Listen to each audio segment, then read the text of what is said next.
we're never going to get this time back. I'm always going to want to champion single women. I would not wish on my worst enemy what I just had to walk through. I never want a woman to just settle. Hi, hello, welcome to the Single Besties podcast. It's been so beautiful to watch these women over the past few years like transform their lives and to be a part of that. And like, I want to bring this community back. Hey, what did you learn from that? How are you embracing this season?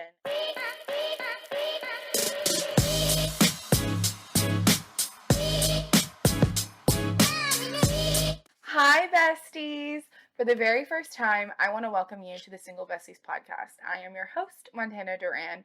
If you know me from Tana Talks, let's just take a moment of silence because the old Tana cannot come to the phone right now. She is dead. Okay, that was our tribute to Taylor Swift for the episode and our tribute to Tana Talks. I've been teasing this relaunch for a while and I'm so glad it's here. I wanted to start this first episode of the rebrand just to kind of tell you what Single Besties is, where it came from, and why now.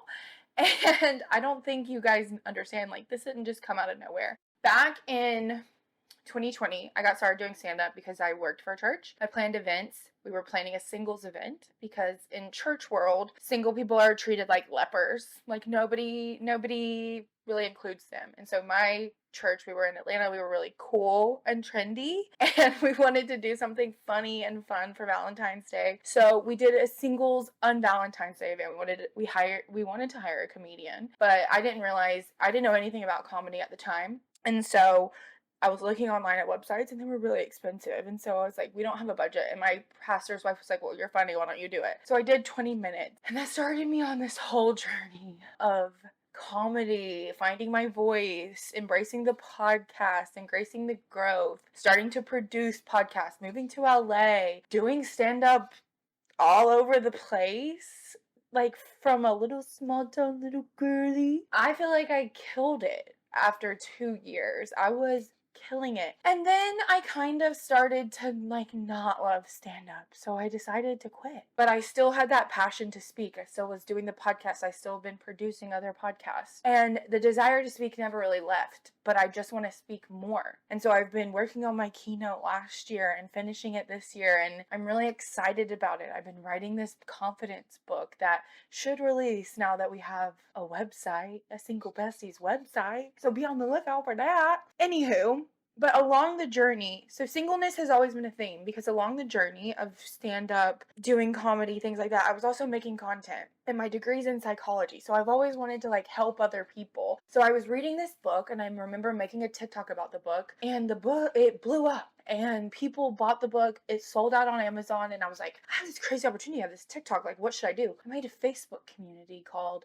Single Besties. Well, first it was called the title of the book and it was like a book club. Well, the book was only 6 weeks long. And so after the 6 weeks was over, I was like, I want to create another community where we can all come in, talk about our singleness. And it's a struggle out there dating these days, especially after the pandemic. People don't know how to talk to people. They talk to you crazy. They treat you crazy. I'm in LA. There's a bunch of crazy people here. Monsters. We'll get there.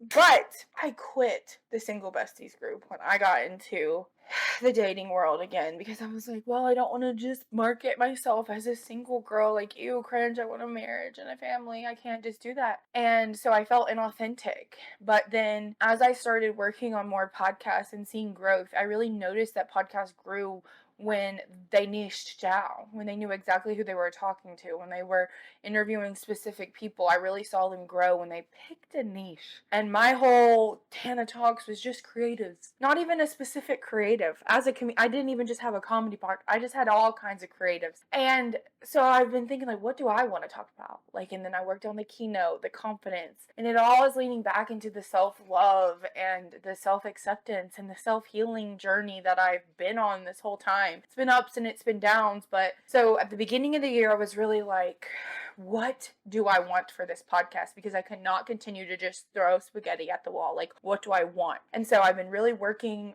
for personal branding all year.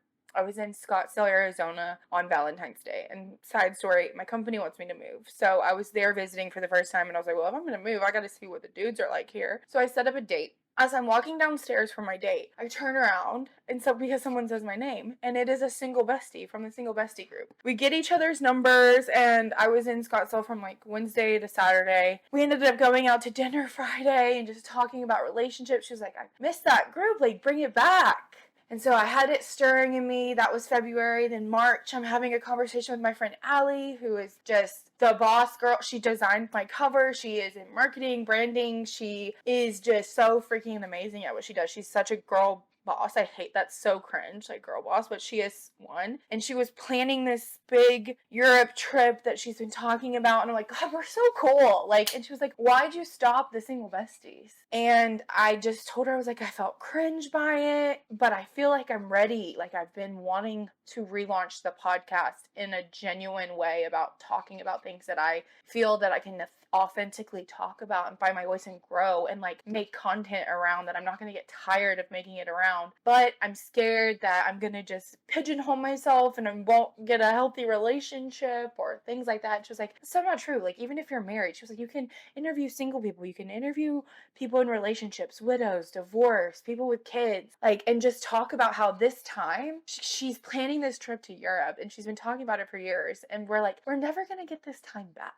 Like, I fully believe that me and you, Montana, we're going to be married one day and we're going to want this time back. And I sat there and I was like, you know what? You're freaking right. And even when I am in that season, I never want a woman to just settle or to not go into something fully healed or fully believing in themselves. Like, that's never going to be my heart. I'm always going to want to champion single women, no matter what my relationship status is. So we sat there on the phone and we plotted a whole rebrand, and she helped me so much. I did a whole content day. I've had a couple interviews that I'm batching. I was home last week. I recorded an episode with my grandma about her relationship with my grandpa, and y'all know she got Alzheimer's, and she didn't even repeat one time, and there wasn't a lot she forgot. So come on, like, I'm so excited to use this platform to really hone in on the topics that I'm passionate speaking about and to have conversations with people, because if there is one thing I've learned in LA is like there's so many different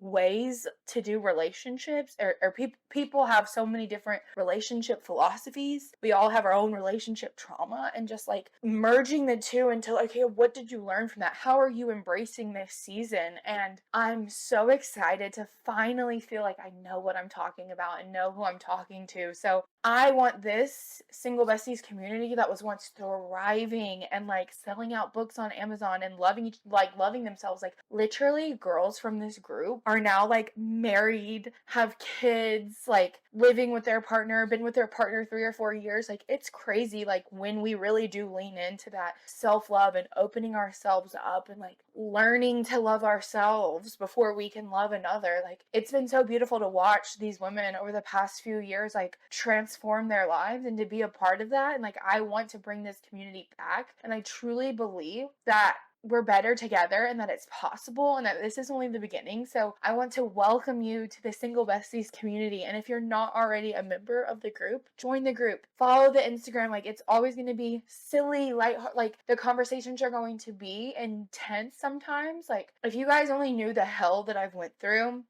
like I said, I was in the relationship. I let that thing go on for too long and I lost my voice, and I will never lose it again. And just the things that I've learned over the past couple years of like being in something where I kind of lost myself and finding her again, it has been a beautiful journey. And I'm still finding her, and I'm going to be finding her for a while, but at least we can find her together. And I do think like it's going to be a lot of deep talks, but also like fun and funny, because there's crazy dating stories out there. Like, I've had some wild experiences trying to move on after this breakup. It's been wild. People are wild out there. So we're gonna have fun, lighthearted talks, but also serious, heavy, healing conversations, because we're better together. And when you realize that you're not doing this alone, because I think that's the biggest lie of singleness, is that you're all alone. You are not alone. There are so many more different forms of love than romantic love. And your life, you can live a full life single and know that that person is coming, but you're still becoming the best version of yourself. And like, when you guys meet, it's going to be like So I'm really excited. I'm really excited for what's going on, because I truly feel like I just got out of the most horrible situation that I would not wish on my worst enemy. What I just had to walk through the past 2 weeks, 3 weeks by the time this comes out. I wouldn't wish it on my worst enemy. And people wanted to shut me up. And guess what, guys? I'm never gonna shut up again. So, hi, hello, welcome to the Single Besties podcast. Join the community. I can't wait to share my interview with my grandma next week. We're keeping it real. It's so wholesome and sweet. And if you know what my family's been facing dealing with my grandma with Alzheimer's, it's wholesome and sweet, and I hope you guys enjoy. Then the next week we'll be in studio because Lala's coming to town and we have a studio rented out. And then I have some others that have been batched that will come out. So I can't wait to share all these with you guys. I love you. I mean it. Bye.